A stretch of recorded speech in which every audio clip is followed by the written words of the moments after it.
Assalamualaikum warahmatullahi wabarakatuh.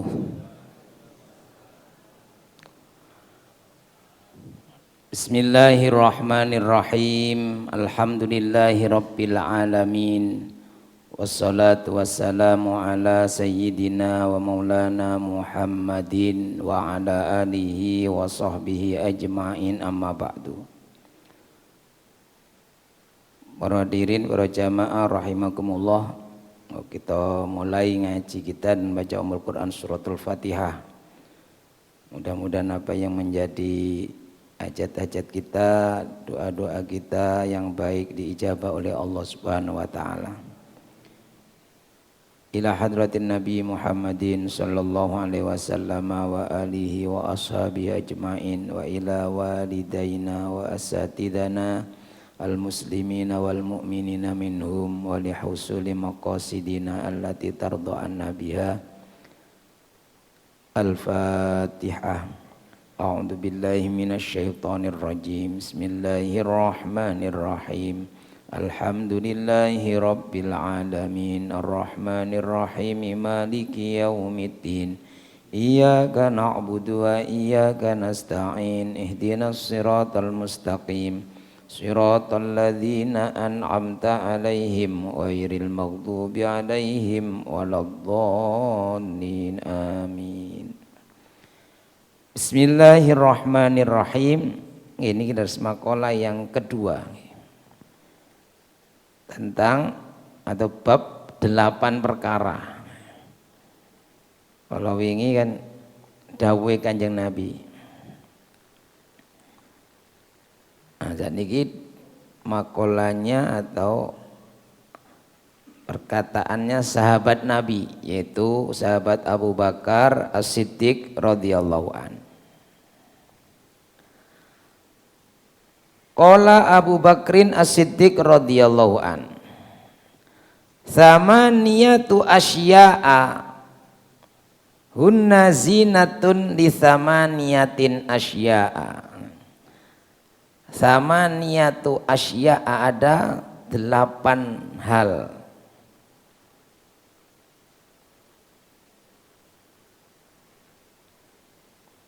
Itu zinatun, menjadi hiasan, li samanati asya'a, bagi 8 hal yang lain.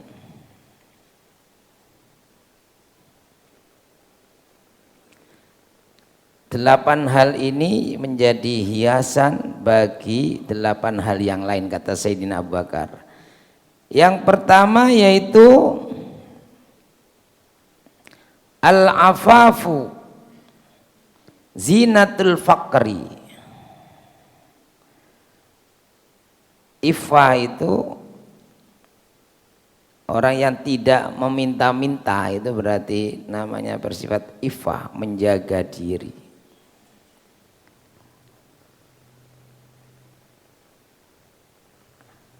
Al-afafu zinatul faqri, tidak meminta-minta itu adalah hiasan dari kefakiran.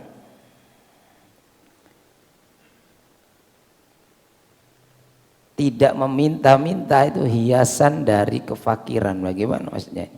Tidak meminta-minta itu hiasan dari kefakiran.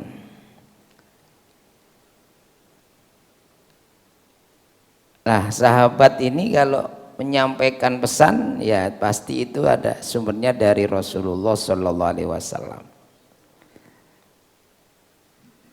Di dalam sebuah hadis diriwayatkan bahwa Nabi Muhammad Sallallahu Alaihi Wasallam bersabda, ini tuhfatul mu'min fit dunya al-faqru.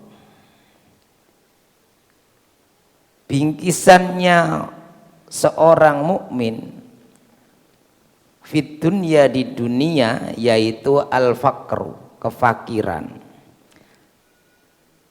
Sebagian ulama menafsirkan hadis ini. Jadi Tuhfatul mukmin itu hadiah bagi seorang mukmin, bahwa kefakiran itu bagi orang mukmin sebuah hadiah. Kenapa? Karena setiap orang mukmin itu apapun keadaannya itu baik.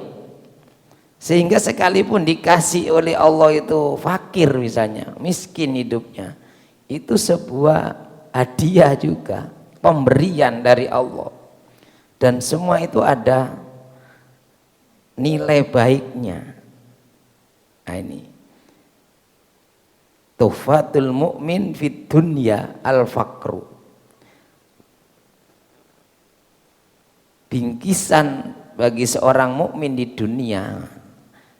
Itu sebagian ulama menafsirkan itu adalah bahwa al-faqru itu hadiyatun lil mu'min fid dunya, namanya hadiah, pemberian. Jadi kadang orang-orang yang beriman itu diberikan keadaan yang fakir itu, tapi akan bernilai istimewa ketika dia beriman. Karena orang yang beriman ketika diuji dengan termasuk kefakiran, dia akan sabar. Nah ini, maka dalam sebuah hadis itu ajaba li amril mukmin, sungguh menakjubkan orang mukmin itu kalau dia diberikan kebaikan, diberikan anakulla amrohu lahu khair, semua keadaan yang dialami oleh orang mukmin itu baik.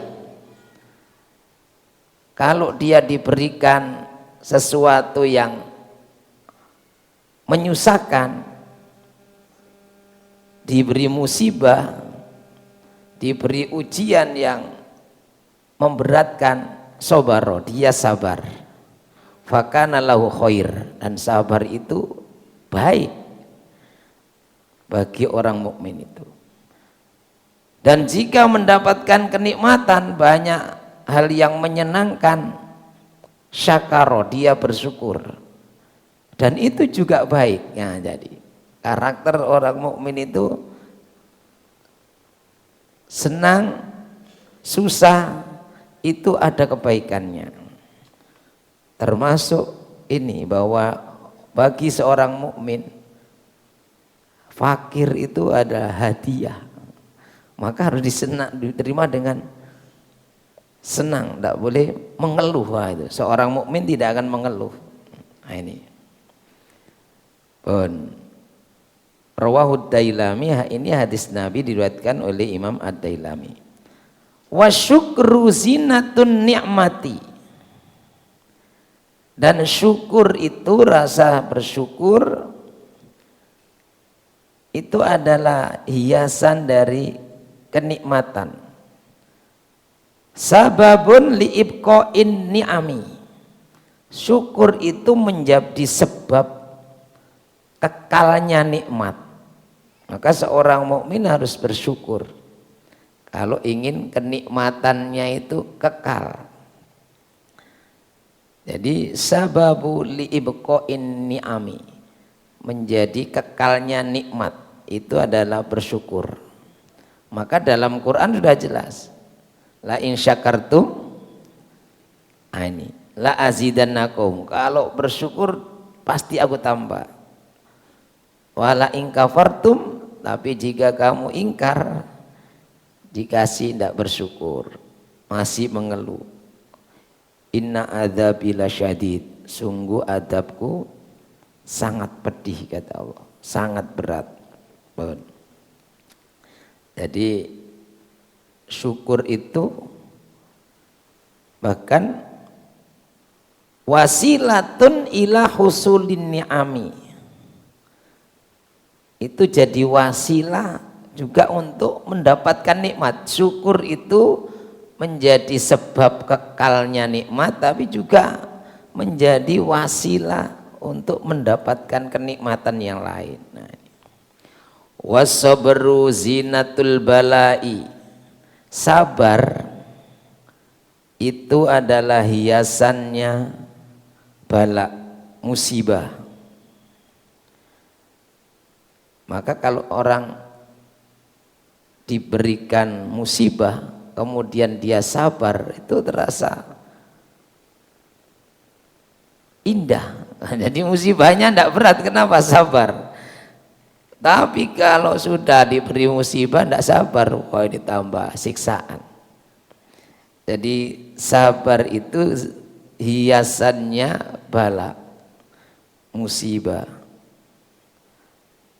Maka kemudian kalau kita ada teman saudara kita yang diberi ujian oleh Allah, ya sabar. Kenapa? Sabar itu akan meminimalisir penderitaan.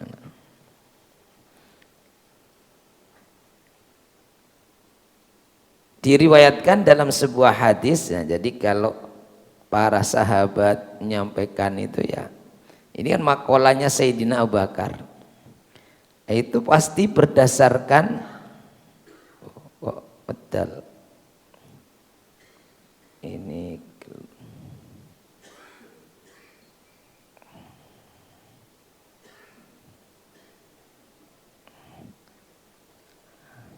terputus jaringan ini.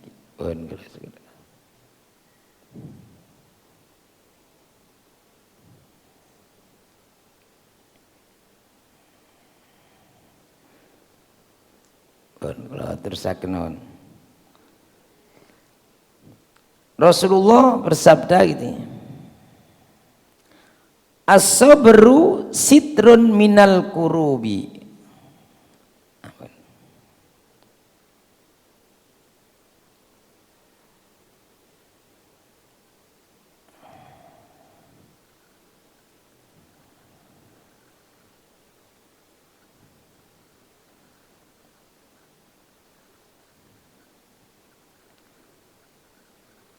Ini mengandalkan sinyal ini. As-sabru sitrun minal kurubi.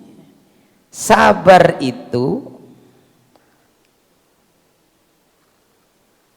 penutup, sitrun satir. Makanya disebut ini kalau niki napa niki jenengan nyebutaken napa niki? Satir. Jadi bahasa Arab sitrun itu penutup, penghalang. Jadi cek mboten ketinggalan diko atau mriki di satir. Ini bahasa Arab satir. As-sabru sabar itu sitrun minal kurubi, penutup dari berbagai kesulitan, kebingungan, karbun itu kesusahan. Maka orang kalau supaya nggak kelihatan terlalu susah, terlalu bingung, itu sabar. Itu akan menutupi. Jadi sabar itu menutupi sehingga kelihatannya tenang aja, nggak tahu bingung. Ya memang dia sabar.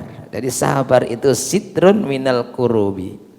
Itu menutupi berbagai kebingungan, kesulitan, kesusahan. Jadi karbun itu bisa berarti kesusahan. Wa aunun alal khutun, wa aunun alal khutubi, dan pertolongan atau penolong berbagai urusan.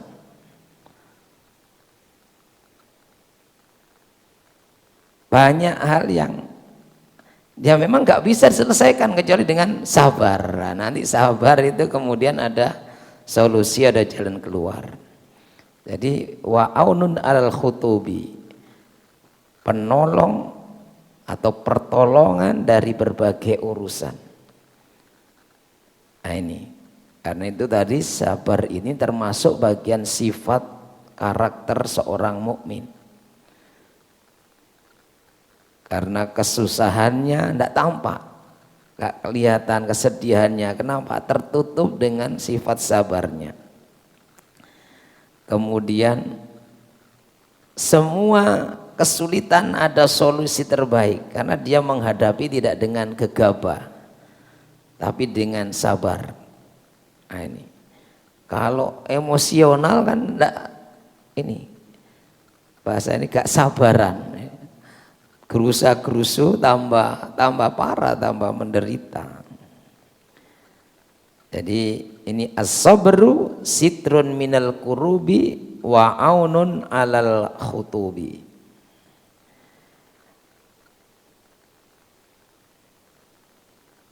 Berikutnya wattawadu'u zinatul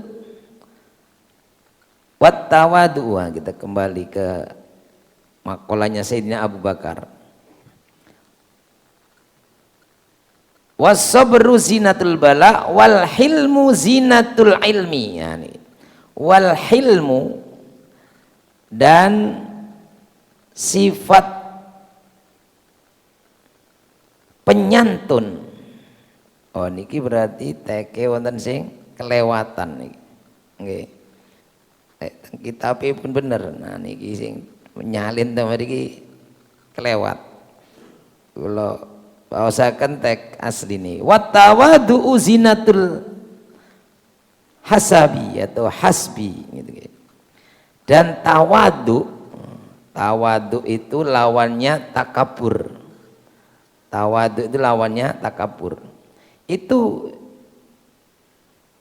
hiasan perhiasannya sifat yang luhur, bukan leluhur jadi masjidnya itu. Hiasannya sifat yang luhur. Nah, ini kan. Makanya tulisan kita dicek ulang. Tadi hiasannya sifat yang luhur, tawadu, rendah hati. Maka orang semakin merendah semakin ditinggikan. Jadi hiasan sifat yang tinggi. Maka dalam satu makalah itu akilah ya hadis, man tawadhu'a lillahi rafa'ahullah. Siapa yang tawadhu maka akan ditinggikan oleh Allah, dimuliakan. Jadi itu tawadhu itu hiasan bagi sifat yang sangat mulia. Maka orang yang merendah ditinggikan, tapi orang yang tinggi hati takabur direndahkan. Ya contoh orang paling sombong dalam sejarah itu adalah Fir'aun misalnya, itu direndahkan serendah-rendahnya, bahkan tidak hanya di bumi, dasar laut rendahnya, tenggelamkan.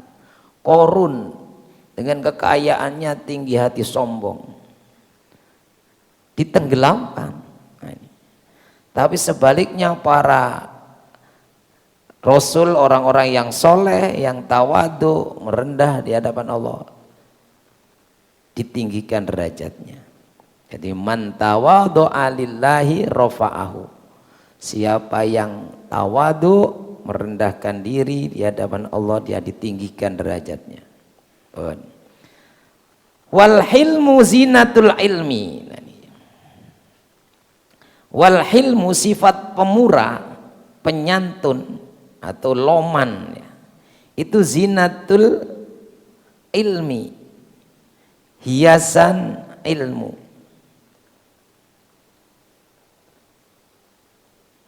Wal hilmu zinatul ilmi. Diriwayatkan dalam sebuah hadis ini Rasulullah Shallallahu Alaihi Wasallam, dalam satu riwayat hadis ini ada seorang perempuan,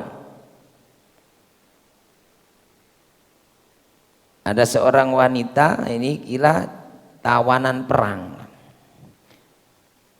Ditanya, man anti, sampean siapa? Faqalat, dia menjawab, bintur rajuli al-jawadi, yaitu Hatim. Saya anaknya seorang yang mulia, terhormat, yaitu Hatim. Faqala, kemudian Nabi bertanya lagi. Jadi ketika melihat seorang tawanan perang, padahal dia anak orang yang mulia, anak tawanan perang kan, ini identik dengan nanti bisa dijadikan budak ya. Ketika ditanya, sampean siapa? Saya ini anak perempuan seorang yang mulia. Tapi kemudian sekarang jadi orang paling rendah kan. Maka kemudian Nabi bersabda, irhamu aziza qaumin dhalla. Sayangilah, kasihanilah. Wah niki metal malih niki. Pun sinyale irang. Saya pun atiawan. Sayangilah orang yang mulia yang kemudian menjadi hina, menjadi rendah. Aziza itu orang yang mulia, dulunya pemimpin raja, tapi kemudian jadi budak. Ini perlu dikasihani kata Nabi. Sayangilah orang yang mulia kemudian menjadi rendah. Irhamu ghaniyan iftaqara. Sayangilah orang yang kaya yang kemudian jadi miskin. Nah ini miskin itu sudah susah, tapi kalau dulunya ini kaya jadi miskin itu tambah menderita. Kalau orang yang sejak lahir memang miskin itu kan ya sudah tahan, ya begitu memang. Tapi kalau ini dulunya kaya jadi bangkrut dan miskin, loh ini sangat menderita. Makanya hadis Nabi tadi, sayangi orang yang kaya kemudian jatuh miskin. Karena penderitaannya di atas orang yang miskin sesamanya. Jadi kalau sama tadi itu penguasa, orang yang tadinya mulia dipuja-puja kemudian kok kumpul dengan orang yang rendah, ini lebih tersiksa. Jadi misalnya dulu bos lah, kemudian tiba-tiba atau dulunya ya pejabat tiba-tiba ketangkep KPK atau apa, dimasukkan di penjara, kumpul dengan bawahannya, itu lebih tersiksa. Kalau bawahannya misalnya kan ya sama apa, bawahan, orang bawah. Nah ini dari atas sudah kumpul dengan ini, lebih tersiksa. Maka Nabi itu ya, sayangilah orang yang mulia kemudian tiba-tiba jadi hina. Sayangi orang yang kaya yang kemudian menjadi miskin. Irhamu aliman doa bainal juhal. Sayangilah orang yang alim sama, tapi dia tersesat di antara orang-orang bodoh, itu sama juga. Jadi tersiksa, maka perlu dikasihani. Jadi ini terkait dengan tadi sifat penyayang itu adalah bawaannya, hiasannya ilmu. Artinya orang yang berilmu mestinya kemudian semakin sayang. Maka para ulama itu kan dzu ilmin, orang yang alim. Maka ulama itu termasuk para kekasih Allah itu adalah orang yang punya rasa kasihan yang tinggi, penyayang. Ya rauna al ummah bi ainir rahmah. Mereka itu akan memandang siapa saja umat ini dengan pandangan kasih sayang. Nah ini, maka orang yang memiliki jiwa kasih sayang yang tinggi itu rata-rata jadi walinya Allah. Jadi para kekasih Allah itu ya karena mereka punya sifat pengasih ini yang tinggi. Bahkan tidak hanya kepada manusia, kepada semua makhluk, kepada binatang tadi. Itu saja sayang, apalagi kepada manusia.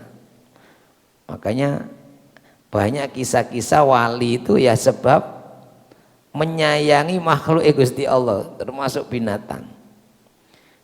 Jadi karena itu Allah juga menyematkan sifatnya yang mulia itu, yaitu Ar-Rahman Ar-Rahim, itu diulang-ulang.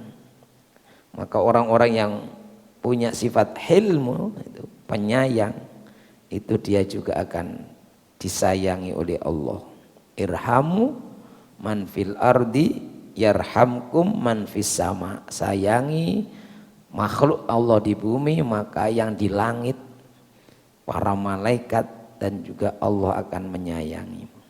Bon, sementara niku insyaallah akan kita lanjutkan, masih ada niku pun pinten, mungkin dihitung ya pun pinten dari 8 perkara niku.